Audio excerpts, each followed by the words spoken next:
사랑 자체이신 하느님께서 청소년들에게 파견하신 살리시오 회원은 개방적이고 친절하며 먼저 다가갈 자세와 선의, 존경, 인내로 항상 그들을 맞아들일 준비가 되어 있다. 살리시오 회원의 애정은 아버지오 형제, 친구로서의 애정이며 우정의 응답을 낳게 한다. 이것이 바로 돈보스코가 누누이 당부한 아모레 블레자이다. 살레시오 회원의 균형 잡힌 정결은 영적 구성애로 마음을 열게 하고 하느님께로부터 오는 사랑이 그 안에서 드러나게 한다. 회원 제16조 가족정신. 돈보스코는 살레시오 집에서 모든 이가 내 집처럼 느끼기를 원했다. 살레시오 집은 서로가 사랑을 나누며 모든 이, 즉 회원과 청소년들이 환영받고 있음을 느끼고 공동선에 대한 책임을 느낄 때 한 가정이 된다. 서로 신뢰하며 매일 용서하는 분위기 안에서 모든 것을 나눌 필요성과 기쁨을 맛보며 규칙의 준수보다는 자발적인 태도와 신앙에 의해 관계들이 형성된다. 이런 증거는 청소년들에게 살리시오 성서를 알고 따르면 멸망을 불러일으킨다.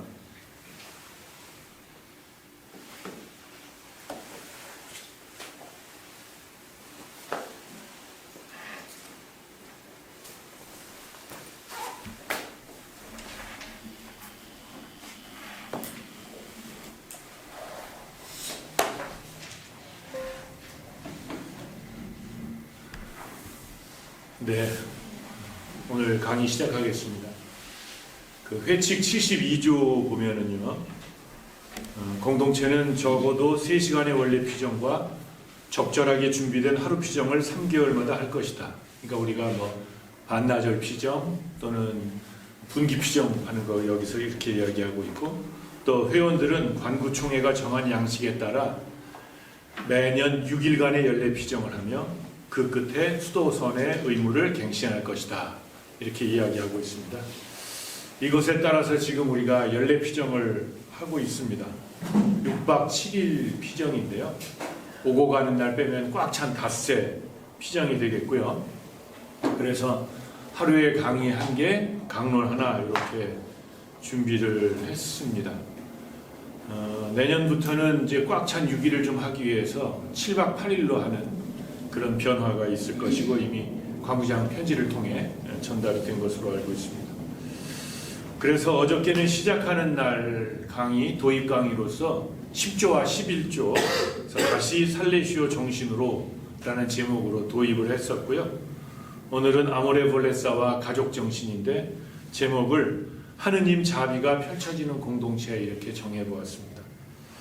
그 다음에 15조와 16조 오늘 했고요. 할 것이고요.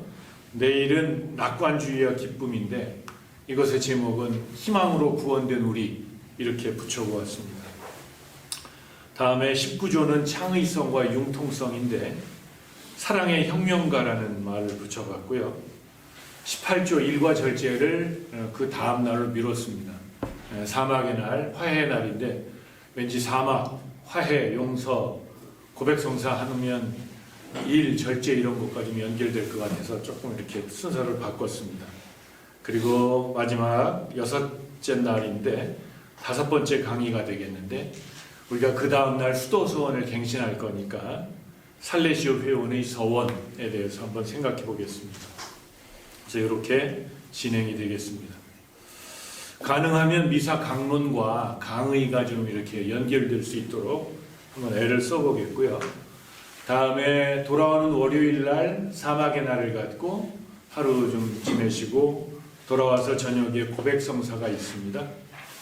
그런데 좀 제가 제안 드릴 것은 혹시 원하시는 분들이 계시면 금요일 이전에 서로 형제들을 찾아서 성사를 봐도 좋겠다 이런 생각을 했습니다.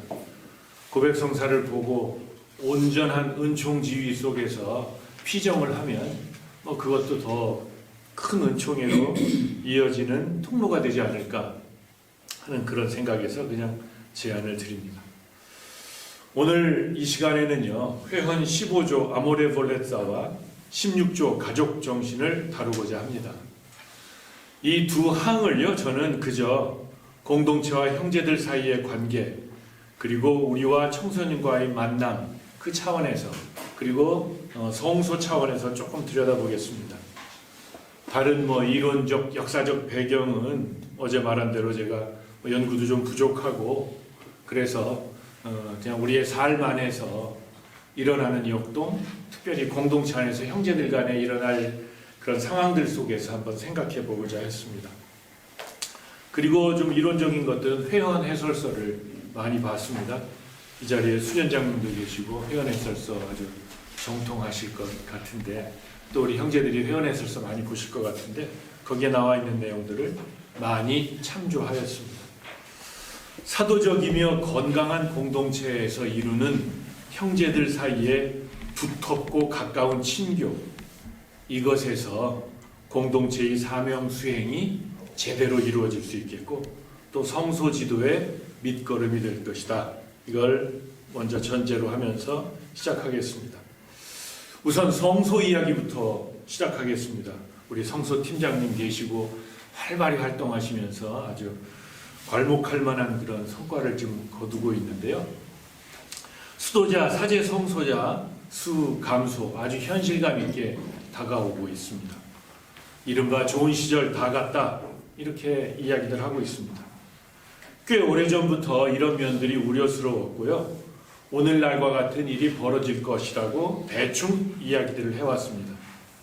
그리고 나름대로 수년 전부터 타개책을 모색을 해보았지만 지금은 절망이나 희망을 거두자는 것은 아니지만 뾰족한 방도도 없어 보이는 것 같고, 이런저런 방책들도 다 효과가 미미한 것 같습니다. 그리고 오늘에 이르렀습니다. 이런 상황을 진단한 글 하나 소개합니다.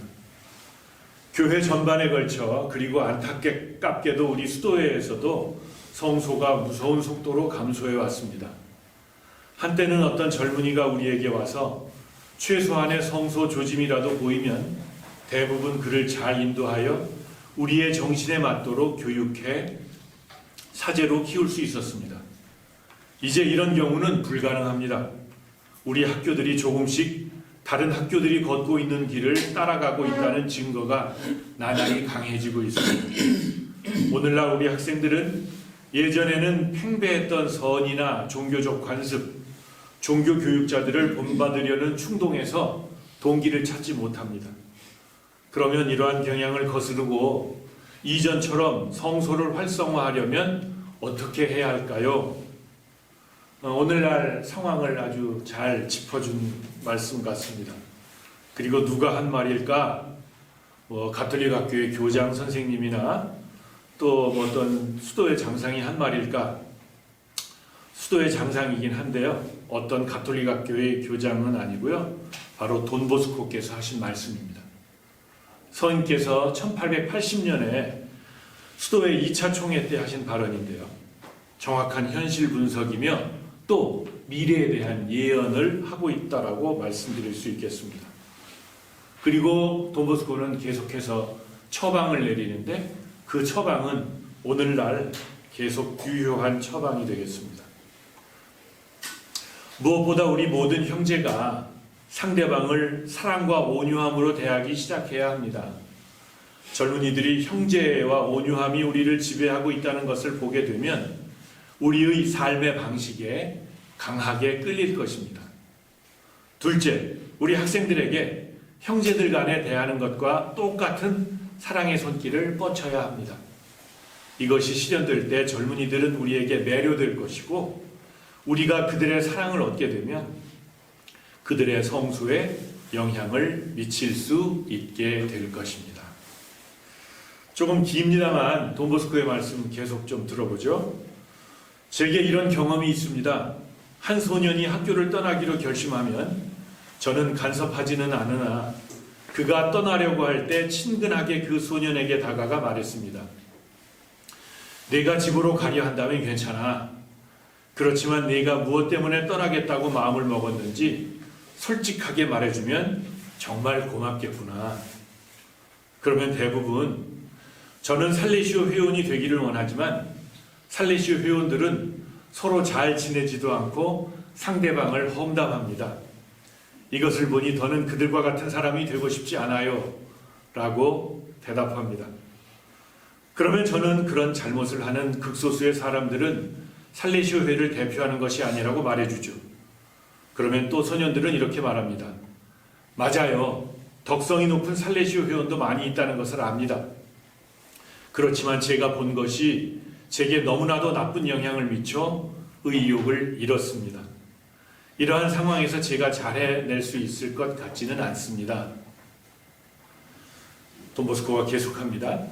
일부 다른 젊은이들은 자신들의 장상에게서 어떤 결점을 발견하고 떠나기도 합니다.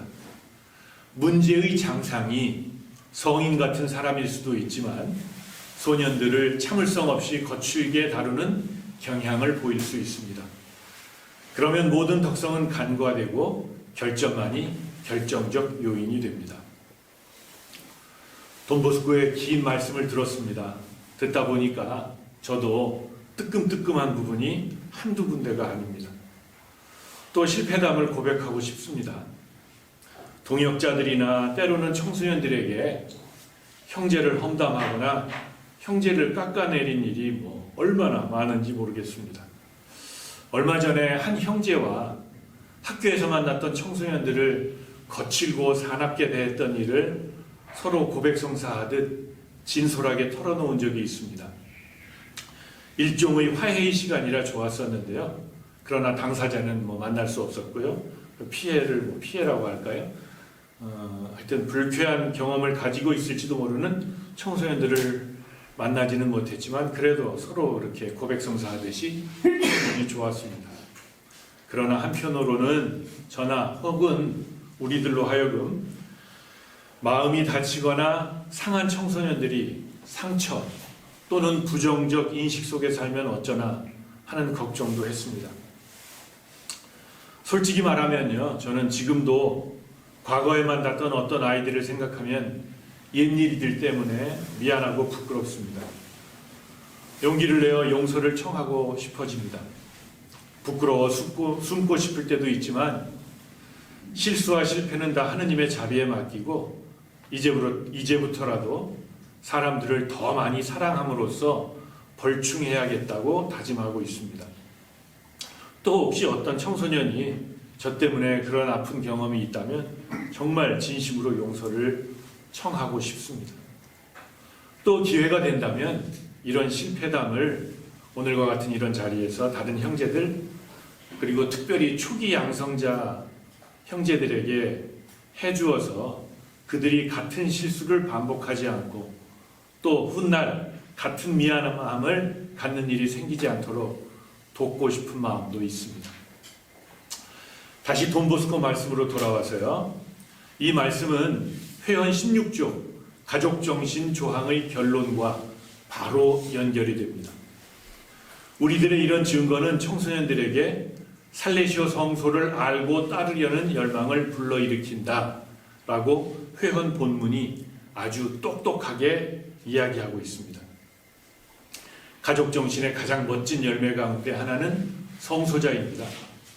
훈훈한 가족정신이 온 집안을 가득 메웠던 초창기 오라토리오의 청소년들은 그들을 동반하는 교육자들의 삶을 본뜨며 자기 삶을 설계하였습니다. 회원 15조는요, 아모레 볼레사입니다. 우선 단어 자체에 대해서 잠깐 언급하고 싶습니다. 회원에 보면 역주에 우리는 이를 친절한 사랑 그리고 감응하는 사랑으로도 번역할 수 있다 이렇게 이야기합니다. 살레시오 수녀님들은 자애로 번역하고 있고요. 자애. 회원은요, 살레시오 회원의 애정은 아버지요, 형제, 친구로서의 애정이며 우정의 응답을 낳게 한다라고 말합니다. 이렇게 볼 때 아모레볼레사는 우정의 응답을 낳는 사랑이고요. 그래서 감응하다라는 단어의 뜻이 어떤 느낌을 받아 마음이 따라서 움직인다이니까 감응하는 사랑으로 번역을 해도 무방할 것 같습니다. 아무튼 우리는 새 번역 회원 출간 시에 아모레볼레사라는 이탈리아 단어를 선택하였습니다. 한국 천주교회에서 시노달리타스를 공동합의성으로 번역하여 사용하다가 결국 시노달리타스라는 라틴어 단어를 그대로 쓰기로 정한 것과 같은 모양새입니다. 번역에 대해서 또 낱말에 대해서 토의하고 논쟁을 하려면 끝도 없겠지만 어떤 낱말로 번역할 것인가에 대한 논쟁으로서가 아니라 정말 그 속뜻과 본래의 의미가 무엇인가를 탐색하는 과정에서 그것을 이해하려는 노력이라고 생각한다면 이러한 논의는 굉장히 의미가 있어 보이고 계속해서 해도 될 것 같습니다. 사랑받기 위해 애를 쓰십시오. 당신의 말을 듣고 있는 모든 이들이 당신의 친구가 되도록 행동하십시오. 우리가 너무나 잘 아는 말씀입니다. 이 말씀을 통해 돈보스코는 우리 살레시오 회원의 덕목인 다른 사람들과 관계를 맺는 태도와 자세 그리고 능력을 언급한 것입니다. 그리고 이 말씀은 회원 15조에서 이렇게 표현되고 있습니다. 살레시오 회원은 개방적이고 친절하며 먼저 다가갈 자세와 선의, 존경, 인내로 항상 청소년들을 맞아들일 준비가 되어 있다고요. 회원 해설서는요, 우정의 응답을 낳는 것, 이것이 돈보스코가 내세운 또 하나의 교의였다고 풀이를 합니다. 교의라고 하니까 조금 밋밋하게 와닿는데요. 도그마라고 한다면 훨씬 강하게 확 와닿을 것입니다. 살레시오 회원의 말과 행동을 포함하는 말인 마음에서 우러난 말을 살레시오 회원은 해야 합니다. 그리고 이렇게 하기 위해서는 대화 상대방의 마음을 사로잡아야 하고 그래서 자신이 사랑하고 있음을 보여주면서 상대방의 사랑을 확실히 요구합니다. 이것은요, 청소년들은 사랑받는 것만으로는 충분하지 않습니다. 자신들이 사랑받고 있음을 알아야 합니다. 사랑받고 있음을 아는 이는 그 사랑에 보답하여 그도 사랑합니다. 사랑하는 이는 특히 청소년들로부터 모든 것을 얻을 수 있습니다. 라는 돈보스코의 말씀에 그대로 녹아있다라고 하겠습니다.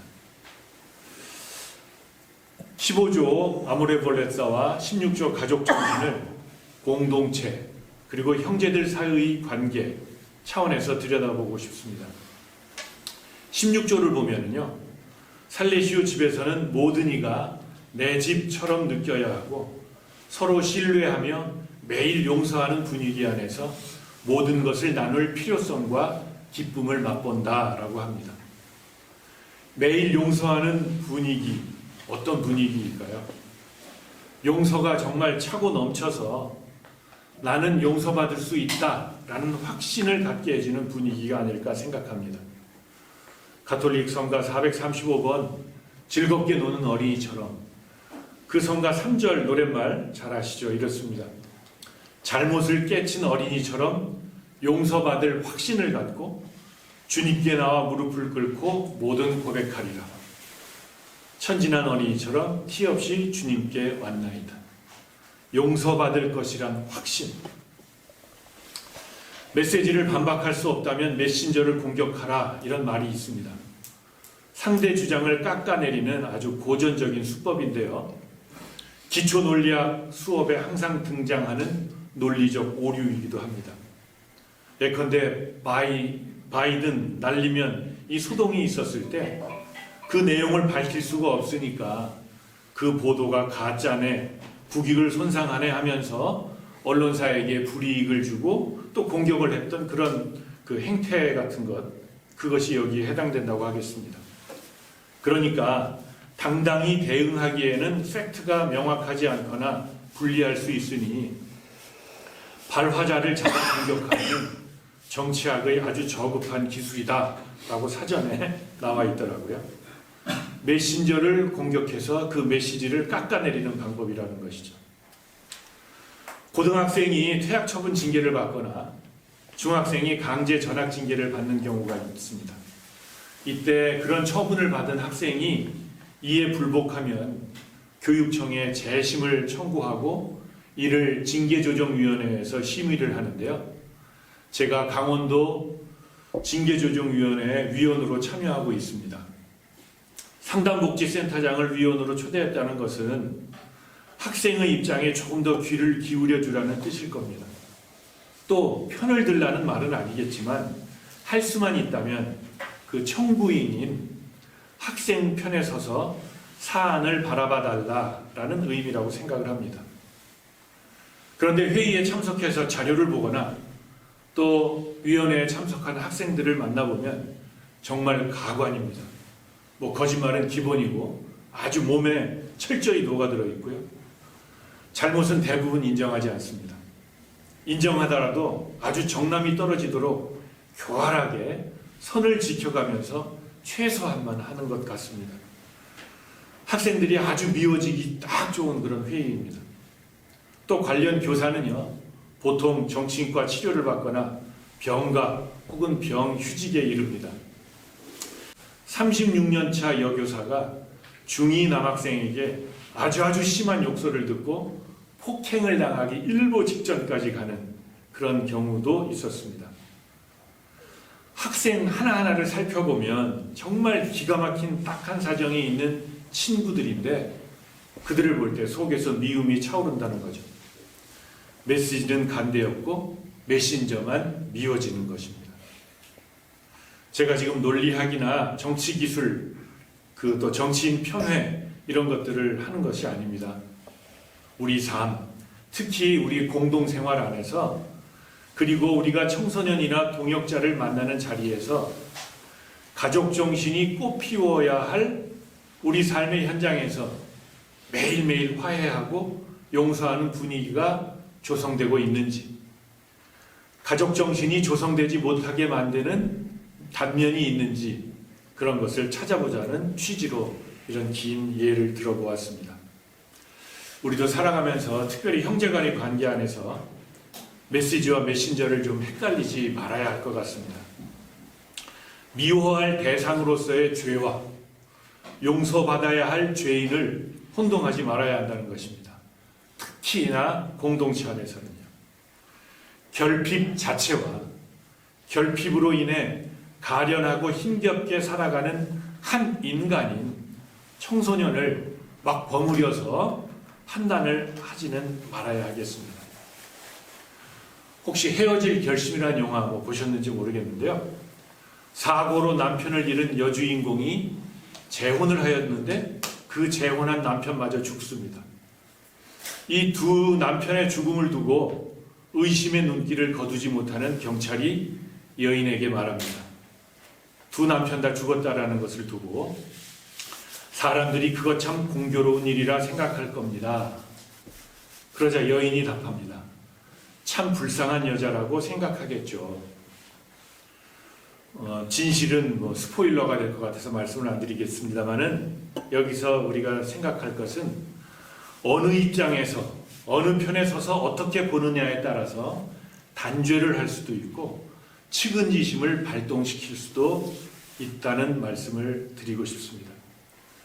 청소년과 우리의 관계 안에서 또 우리 공동체 안에서 용서받지 못할 것이다. 용서를 청해도 거절당할 것이다. 라는 생각이 드는 일은 없었으면 좋겠습니다. 용서해달라고 빌어도 외면당할 것 같아 겁부터 나는 상황은 우리들 안에서 만들어지지 말아야 하겠습니다.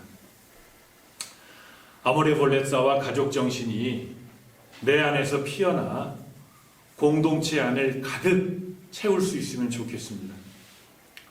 우리 공동체를요, 하느님의 자비가 펼쳐지고 하느님의 자비가 온전히 지배하는 그런 공동체로 만들어야 하겠습니다.